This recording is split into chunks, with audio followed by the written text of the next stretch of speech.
नमस्कार, मैं प्रद्युमन जोशीला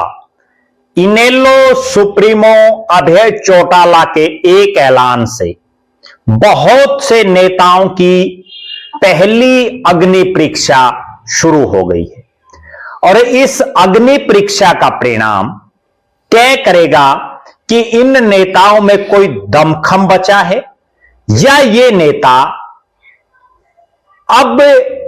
आज की इस राजनीति में फिट नहीं बैठ रहे हैं। आज का यह वीडियो बहुत महत्वपूर्ण है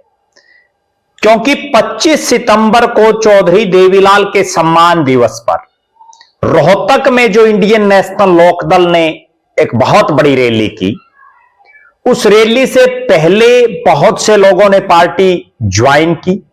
और उस रैली के बाद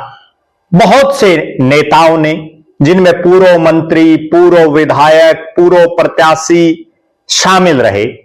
उन्होंने इंडियन नेशनल लोकदल को ज्वाइन किया। अब सबसे बड़ा सवाल जो है वो ये है कि 25 सितंबर की रैली से पहले जिन नेताओं ने पार्टी को ज्वाइन किया, उनमें कितनी ताकत है, जनता पर उनका कितना प्रभाव है,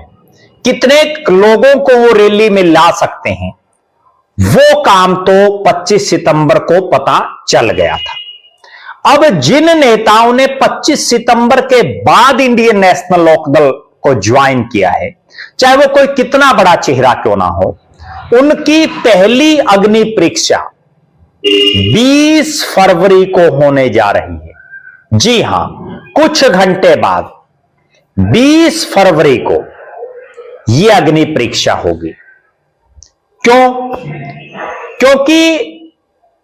अभय सिंह चौटाला ने बुजुर्गों की जो सम्मान पेंशन है उसको 3200 रुपए करने 1 नवंबर से देने, 1 नवंबर 2025 से, और जिन बुजुर्गों की फैमिली आईडी में इनकम बढ़ने की वजह से या अन्य जटिल जो इसमें बुढ़ापा पेंशन को लेकर के या सम्मान पेंशन को लेकर के जो एक क्राइटेरिया सरकार ने फिक्स किया, उसकी वजह से जिनकी पेंशन कटी, उनकी पेंशन दोबारा बनाने, जहां से कटी वो पैसे देने, इन तमाम मांगों को लेकर के जिस दिन हरियाणा विधानसभा के बजट सत्र का पहला दिन है, यानी 20 फरवरी को पंचकुला में राज्य स्तरीय विरोध प्रदर्शन इंडियन नेशनल लोकदल ने करने का ऐलान किया। अभय सिंह चौटाला ने हिसार में इसकी घोषणा की और इसके बाद उन नेताओं की पहली अग्नि परीक्षा है जिन्होंने 25 सितंबर 2025 की रैली के बाद पार्टी ज्वाइन की। सबसे बड़े चेहरे कौन? सबसे बड़ी अग्नि परीक्षा प्रोफेसर संपत सिंह की। जी हां, प्रोफेसर संपत सिंह जो 25 सितंबर की रैली में रैली स्थल पर गए, भाषण दिया, लेकिन तब उन्होंने पार्टी ज्वाइन नहीं की थी क्योंकि उनको लग रहा था कि कांग्रेस आलाकमान हुड्डा परिवार को अब चौधर नहीं देगी। लेकिन जो ही चौधरी भूपेंद्र सिंह हुड्डा को कांग्रेस ने विधायक दल का नेता बनाया, कुछ समय बाद प्रोफेसर संपत सिंह ने अपने बेटे गौरव संपत सिंह के साथ इंडियन नेशनल लोकदल ज्वाइन कर ली। पार्टी ने भी तुरंत प्रभाव से दोनों पिता पुत्रों को बड़ी चौधर दी। प्रोफेसर संपत सिंह को राष्ट्रीय संरक्षक पार्टी ने बना दिया और उनके बेटे गौरव संपत सिंह को प्रदेश में प्रधान महासचिव बना दिया गया, मुख्य विंग। इसके बाद अब प्रोफेसर संपत सिंह और गौरव संपत सिंह के कंधों पर यह जिम्मेदारी है कि इतने बड़े पद जो अभय सिंह चौटाला और इंडियन नेशनल लोकदल ने उनको दिए तुरंत पार्टी ज्वाइन करते ही, अब उनमें कितना दमखम है, कितनी तादाद में वो लोगों को पंचकुला के इस विरोध प्रदर्शन में ले जा पाएंगे, यह सबसे बड़ा सवाल है। प्रोफेसर संपत सिंह खुद भट्टू से विधायक रहे, फतेहाबाद से रहे, नलवा से रहे, लोकसभा का चुनाव लड़ चुके हैं, इनेलो से भी लड़ चुके हैं, कांग्रेस से भी लड़ चुके हैं, वित्त मंत्री और गृह मंत्री और नेता विपक्ष रह चुके हैं। इतना बड़ा चेहरा अब वो नड़वा, हिसार लोकसभा, फतेहाबाद जिला, फतेहाबाद हल्का से कितने लोगों को इस रैली में ले जा पाते हैं, यह तय कर देगा कि प्रोफेसर संपत सिंह और उनके बेटे में कोई दमखम है फिलहाल राजनीतिक तौर पर, या प्रोफेसर संपत सिंह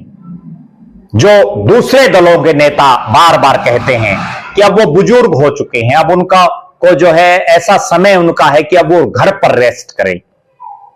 यह बात बिल्कुल क्लियर हो जाएगी। दो इन चेहरों के अलावा वासुदेव शर्मा पूर्व मंत्री, भिवानी से एक बड़ा चेहरा जिनकी पुत्रवधू ने भी चुनाव लड़ा, अच्छे खासे वोट लिए आम आदमी पार्टी की टिकट से। अब वासुदेव शर्मा में कितना दमखम है, वो भिवानी शहर और आसपास के इलाके से कितने लोगों को पंचकुला के इस विरोध प्रदर्शन में ले जा पाते हैं, यह तय कर देगा 20 तारीख का दिन। और इसी तरह से एक चेहरा राधेश्याम शर्मा, नारनौल से पूर्व विधायक,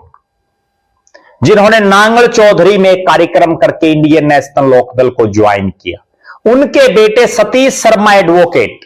वो भी सक्रिय, वो पिता पुत्र की जोड़ी कितनी भारी तादाद में नांगल चौधरी नारनौल के इलाके से लोगों को इस रैली, इस विरोध प्रदर्शन में लेकर के पंचकुला पहुंचते हैं, यह तय कर देगा कि राधेश्याम शर्मा या सतीश शर्मा में भी कोई राजनीतिक दमखम बचा है। ये तीन वो बड़े चेहरे हैं जिनके आने के बाद इनेलो के नेताओं ने बड़े बड़े दावे किए, और तीनों ही चेहरों में, चाहे प्रोफेसर संपत सिंह हो, चाहे वासुदेव शर्मा हो, चाहे राधेश्याम शर्मा हो, अगली पीढ़ी भी राजनीति में कर रही है, राजनीतिक मैदान में है। चाहे प्रोफेसर संपत सिंह के बेटे हों, चाहे वासुदेव शर्मा की पुत्र वधू हो, और चाहे राधेश्याम शर्मा के बेटे हों। अब यह बात बिल्कुल निश्चित है कि ये इन नेताओं में कितना दमखम है, वो 20 तारीख का दिन तय कर देगा। क्योंकि 25 सितंबर की रैली के बाद यह 20 फरवरी का ही वो दिन है जब एक प्रदेश सत्र का इतना बड़ा कार्यक्रम इंडियन नेशनल लोकदल ने रखा है। भले ही ये रैली नहीं है, लेकिन पंचकुला की धरती पर कितनी भारी तादाद में लोग पहुंचते हैं, वही तय करेगा इनेलो का भविष्य, वही तय करेगा अभय सिंह चौटाला में कोई दमखम है या नहीं, वही तय करेगा ये जो नेता आ रहे हैं जिनके आगे पूर्व मंत्री, पूर्व विधायक लिखे हुए हैं, इनमें आज भी कोई राजनीतिक दमखम बचा है या नहीं, इसका फैसला भी 20 तारीख को होगा।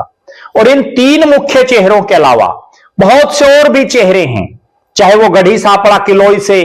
पिछले दिनों शामिल हुए नेता हों, चाहे हरियाणा प्रदेश के अलग अलग इलाकों से जिन लोगों ने इनेलो को में शामिल होने का काम किया, उन सब में कितना दमखम है, वो ये 20 फरवरी का दिन तय कर देगा। आप दर्शक क्या मानते हैं, 20 फरवरी को हरियाणा प्रदेश के अलग अलग इलाकों से, या आप जिस इलाके से हैं, उससे कौन वो शख्स है जो ज्यादा से ज्यादा लोगों को पंचकुला इस विरोध प्रदर्शन में लेकर के जाएगा? कौन वो चेहरा है आपके इलाके का जो बुजुर्गों के सम्मान के लिए, जो बुजुर्गों की इस जायज मांग को लेकर के पंचकुला में पहुंचेगा और अभय सिंह चौटाला के हाथ मजबूत करेगा? अपनी बेबाक राय जरूर रखें इन नेताओं के बारे में जिनके आगे पूर्व लिखा हुआ है, उनमें कितना दमखम है, वो भी आप कमेंट के माध्यम से जरूर बताएं। बहुत बहुत धन्यवाद। आपका अपना प्रद्युमन जोशीला।